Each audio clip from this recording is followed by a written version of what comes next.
Not personally. I find a lot of her trajectory to not be my brand of woman leader. We've got 3 major international crises going on and someone applying to be commander-in-chief. As a woman, I want to see you do more than, appeal to giggling and having a girl moment on the stage. I just don't think that Kamala Harris has anything vested in the air finger quote black or Hispanic experience in so much as it would be identified by anybody that lives in those communities. You're saying you don't think that she can help black or brown people? No, I mean, going to Howard don't make you black.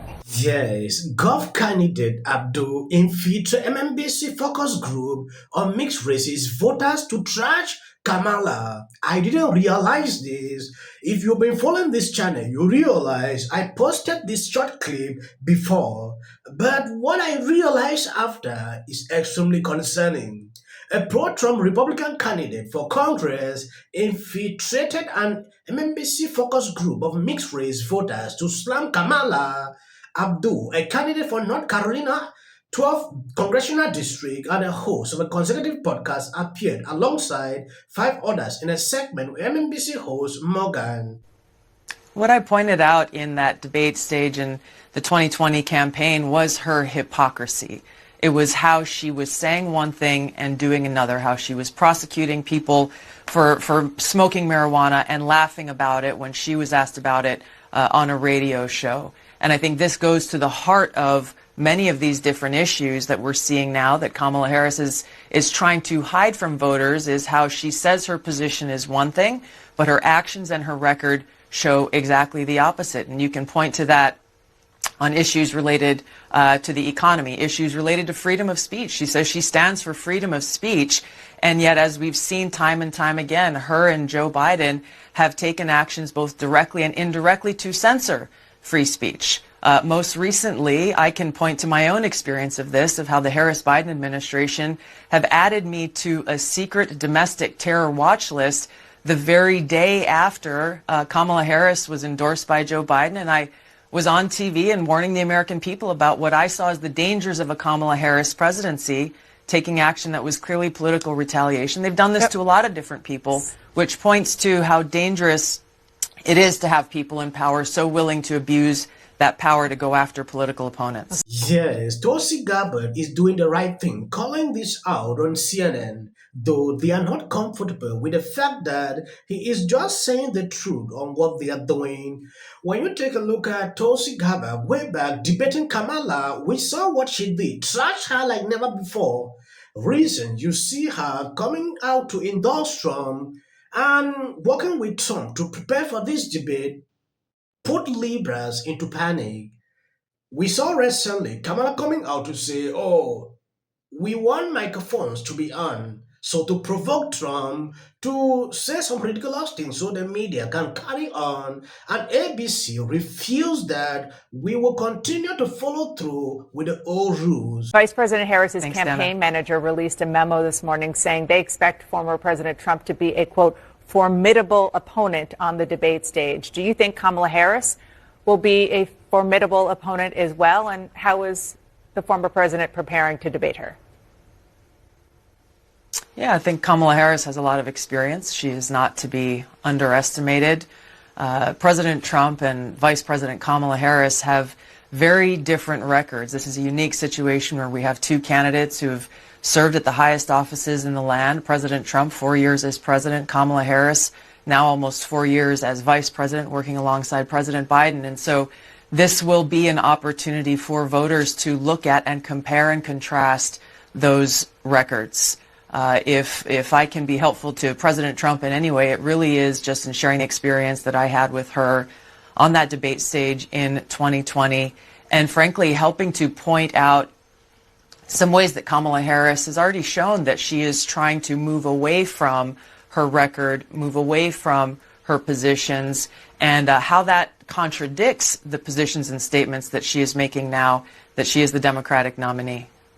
And it is a remarkable situation in that you are a Democrat who debated her in a Democratic primary, and now you are helping the Republican nominee to debate her. And on that, I remember in 2020, you attacked Harris for being too aggressive as a prosecutor, which is the opposite from what Donald Trump is saying about her as weak on crime. So which is it? What I pointed out in that debate stage in the 2020 campaign was her hypocrisy.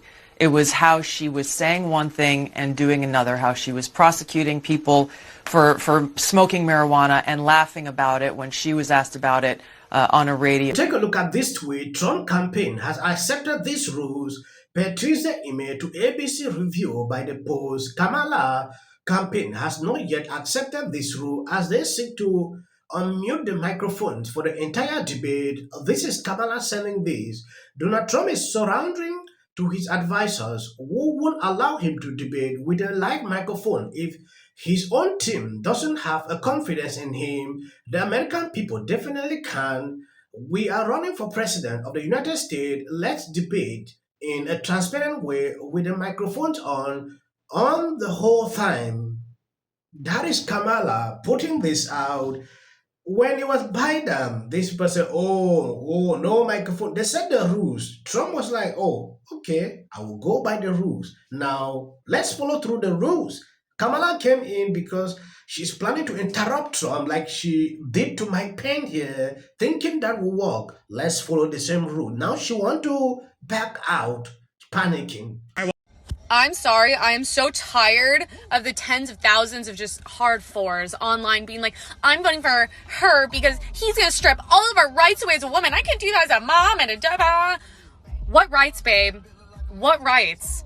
He was already president, and how many rights did you lose? 0. He's trying to protect women's rights. What do you think it is when we have men in women's sports? We have men in our personal spaces. What do you think it is when dangerous men come over the border? That's what protecting women and children is. Oh, he already said he's not going to do a nationwide abortion ban. He's not going to do it. If anything, it's going to be state by state the way it has been. And guess what? If a state, 90% of people in a state want something, I think that state should have it, even if I don't agree with it. If you don't like it, move to another state. It's very simple. Stop with the propaganda. This is why people make fun of women. Use your brain. Use your brain, babe. I noticed something during this interview with Tulsi Gabbard. When Tulsi Gabbard started calling out this lady for who they are, trying to quote how the Biden-Harris administration is putting Tulsi Gabbard in a terror watch list, they decided to cut away from that discussions to focus on things we really care less about.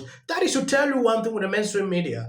This lady, we saw what she did during the first interview with Kamala, asking softball questions. When you compare Jedeva and Kamala interview, you can see two different scenarios.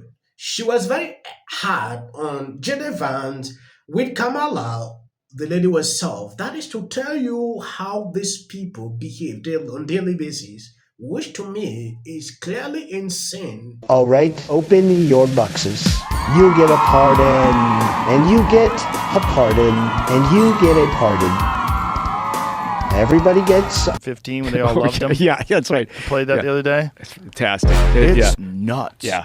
They're all like it's being nuts. cute with him. Yeah. And, How about Oprah? Oprah was talking about her and Trump running together. Yeah. I know. And now she's speaking to the DNC that he's a threat to democracy. From the redwood forests, love those redwoods, to the Gulf Stream waters, I've seen racism and sexism and income inequality and division. I've not only seen it, at times I've been on the receiving end of it. We are... Message to Donald Trump. Come on, man, get us to the Super Bowl, bro. Speech from Michelle Obama that I have to say is one of the best. Gun-toting. Damn, Kamala. Kamala Harris is in office right now and has not tried to do anything about the border, has not tried to not tax people on tips. For some people, it's already started. But when you disrespect Kamala Harris, they say and they disappear. The money in politics is so extraordinary, which is something that should have never been allowed to happen. Much more happenings at the DNC.